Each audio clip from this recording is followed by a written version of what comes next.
ประสงค์ลงคะแนน15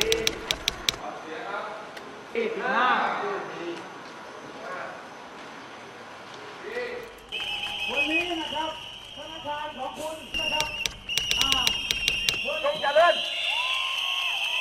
ครับขอเชิญพบกับคุณผลเอาเลยไว้เลยยังมีเวลาเหลือเก่งพักมันจะได้สดNear term, we have seen a rally.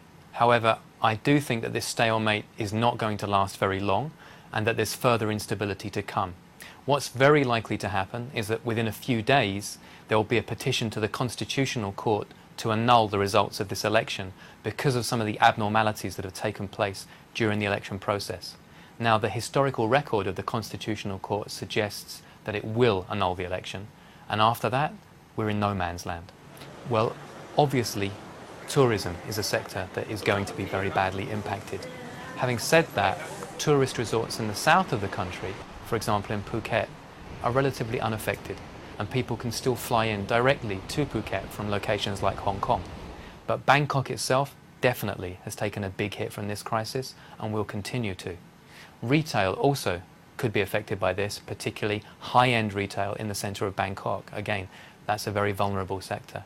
And also construction. The government in the previous administration had just passed a bill worth around 2.2 trillion baht to spend on infrastructure over the next 7 years.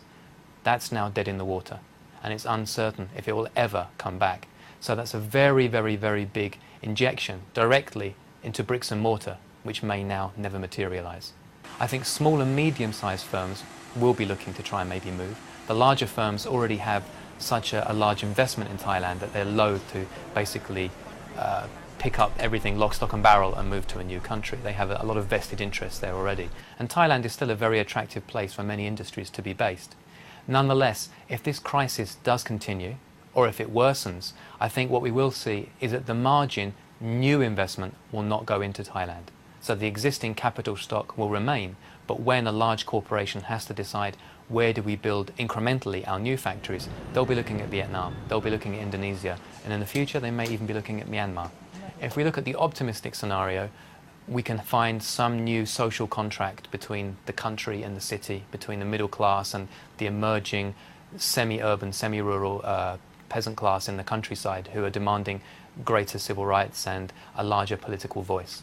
That's the optimistic scenario, possibly along the lines of greater federalism within a unified Thai state. The pessimistic scenario is one where Thailand actually breaks apart as a single country, where we see a split between Bangkok and the south and everything north of Bangkok into two entirely separate nations. And whether that divorce is an easy and smooth one or a painful and aggressive one remains to be seen. At the moment, if you ask me which one of those two is more likely, I have to say, sadly, the odds of the pessimistic scenario are increasing.